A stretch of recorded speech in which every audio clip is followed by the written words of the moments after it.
వచ్చే ఎన్నికల్లో ప్రతి ఒక్కరూ ఓటు హక్కు వినియోగించుకోవాలని జిల్లా కలెక్టర్ గౌతమ్ సూచించారు. ఖమ్మం పట్టణంలోని లకారం ట్యాంక్ బండ్ వద్ద ఓటర్ అవగాహన కార్యక్రమాన్ని నిర్వహించారు. ఈ కార్యక్రమంలో కలెక్టర్ పాల్గొని మాట్లాడారు. ఖమ్మం ప్రజలను చైతన్యపరచడానికి ఓటర్ అవగాహన కార్యక్రమం నిర్వహిస్తున్నట్లు తెలిపారు. ప్రజాస్వామ్యంలో ఓటు చాలా విలువైందని అన్నారు. ఇంకా ఓటు రాని వారికి అవకాశం ఉందని, తప్పకుండా నమోదు చేసుకొని దేశ భవిష్యత్తును కాపాడాలని సూచించారు. మీ అందరికీ తెలుసు, పార్లమెంట్ ఎలక్షన్స్ దేశమంతా కూడా మొదలైనాయి. ఆల్మోస్ట్ ఫస్ట్ ఫేజ్ పోలింగ్ కూడా దగ్గరికి వస్తూ ఉంది. మనకు ఎప్పుడు పోలింగ్ డేట్ ఉంది మీ అందరికీ తెలుసా? తెలంగాణలో మే 13. సో మే 13 అనేది it's a very very big day. అంటే మనకు తెలంగాణలో మే 13th మనం పోలింగ్ చేస్తున్నాము. ఇండియా మొత్తం కూడా 7 ఫేసెస్లో ఓటింగ్ జరుగుతూ ఉన్నది.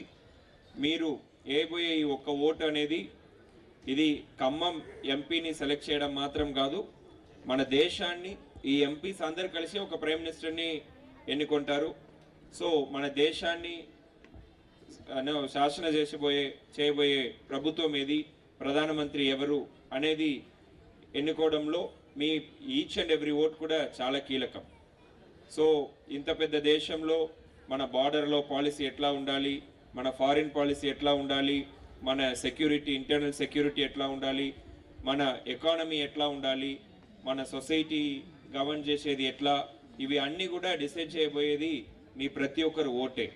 సో ఇదేదో ఖమ్మం ఎంపీని సెలెక్ట్ చేసే ఓటు మాత్రం కాదు, ఇది ఎంటైర్ దేశాన్ని ఎట్లా మన నెక్స్ట్ 5 years ఎట్లా నడపబోతున్నాం అనే దాని మీద మీకున్న హక్కు, మీకున్న వాయిస్ని ఎగ్జిబిట్ చేయడానికి ఇది ఒక మంచి అవకాశం.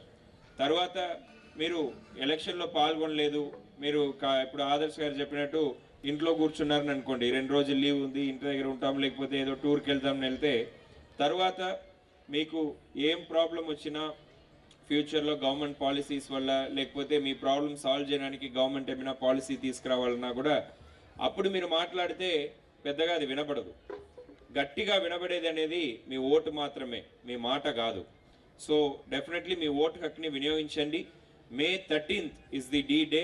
So please mark in your calendar. మీరు ఆ రోజు మీరు ఏం పని ఉన్నా కూడా, ఎక్కడ ఉన్నా కూడా వచ్చి మీ పోలింగ్ కేంద్రానికి వచ్చి మీ విలువైన ఓటు హక్కుని వినియోగించాలి.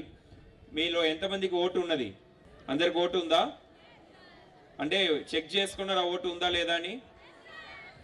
So please go to voter help line app. Voter help line app కావచ్చు, లేకపోతే votersservices.in కావచ్చు. దీంట్లో వెళ్ళి మీరు మీ ఓట్ని చెక్ చేసుకోవచ్చు. మీ పేరు, తండ్రి పేరు కొడితే కూడా మీకు ఎక్కడ ఓటు ఉంది, ఏ పోలింగ్ స్టేషన్లో ఓటు ఉందని తెలుస్తుంది. మీ అందరికీ తెలుసు.